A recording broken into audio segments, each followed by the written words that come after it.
I guess a real motivation for doing the ministry here is seeing the damage in the lives of the families that appears to be irreparable at this stage. No matter what the government seems to have done with spending money in the communities and in the towns, nothing seems to be working. The alcohol-related problems in the district here are virtually insurmountable when you look at the amount of Indigenous people, for instance, as we're on a community here now, that we have in the prisons in this area. Over 90% of the prisoners are actually Indigenous, and over 90% of a reason for them being there is alcohol related.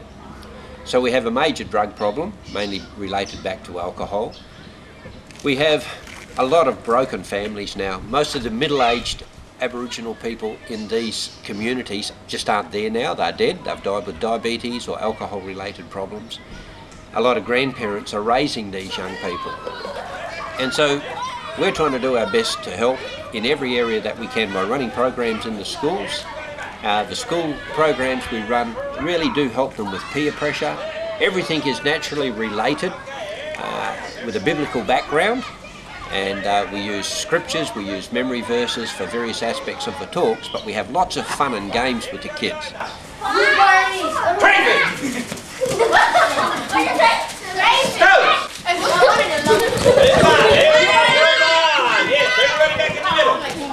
Everybody back in the middle, quickly, strap it up! Oh, that was pretty hard to pick, everybody up, train! We try to get the kids to open up a little bit, and while they're open and while they're freely speaking, you can normally talk about such things as drug-related problems. We cover incest, we cover suicide, all sorts of problems. Today we're talking about driving your own life, for instance, when you're in control of your own life and the problems that can happen with that. Like, we sort of get smashed up every now and then. How do we get smashed up? People might let us down, people make promises and they don't keep their promises, people do some horrible things to us at different times and we really let down and we feel like we're crashing out. And that is real, isn't it?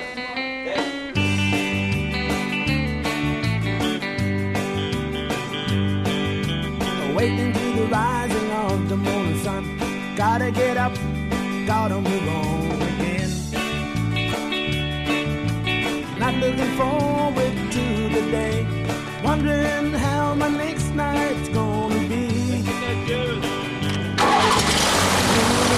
the long road, tired and weak, but there's no way to slow me down. I've always wanted to sing, it was my only dream. One of the greatest needs we have at the moment is for more workers. Adrian and I are trying to cover over 140,000 square kilometres by ourselves. We're trying to work with 25 stations and at the moment 5 different schools we're working in with 4 Indigenous communities. By ourselves that's an impossible task. We're praying that 2 people might be really challenged to help us take on this ministry in the Kimberley.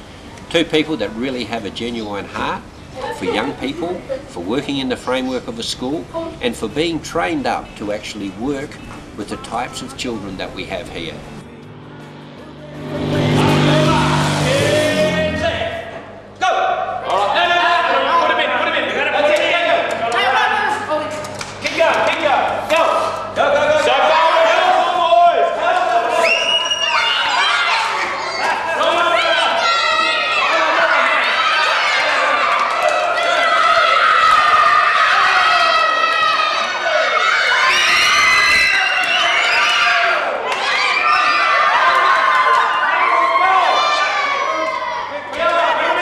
This work is really very satisfying, not just for me, but for Adrian, who's very committed to this work as well.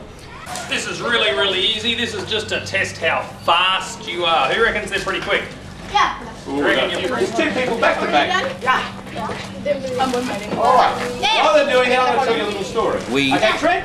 We see what appears to be a hopeless situation, and yet as we come to each individual community, we see a glimmer of light, we see a real hope. We're bringing them messages naturally where they can relate to God, where they can relate to the Lord Jesus.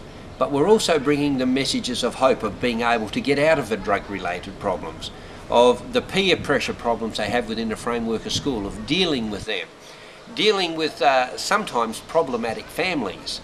And as we share all the various stories with kids, they will one at a time, when we're having games afterwards, come up and share with us sometimes, and just open a little window of opportunity into their hearts. And when that happens, the peace that it gives you and the joy that it gives you is very difficult to explain. Sorry, I can't stay to say goodbye. The road's out there, and that's where I wanna be. One of the amazing things about this ministry is the fact we've always remained in the black. We've never been in the red when it comes to finances. Last year we had some astronomical costs which really blew us away. We bought a plane which was over $110,000. Immediately following buying that plane, within 6 months we had to buy a new engine for it, which was another $60,000. We had to put a prop on the plane because the hours were up on that, and we knew all this when we bought the plane, which was another $13,000 and came up pretty close to $15,000. The amazing thing was, by the end of the year, with all various people helping and supporting, that plane was fully paid for, the prop was paid for, the engine was paid for, and now we have a second plane, which is the Jabiru, which I fly. Right, I guess my dream, and also Adrian's dream from Kingdom Aviation, is that we actually do ourselves out of a job. We have just in our shire in Derby 56 Indigenous communities, and we're only working in 4 at the moment. We would like to be able to run programs in all of the schools where we might be able to help. And the only time we know we've been successful is when we see that the families that are now in trouble and the families that are really struggling to survive, when we see them families living well and being functional, that's when we know we've succeeded. And I think we're a long way away from that. We're only just at the beginning at this time.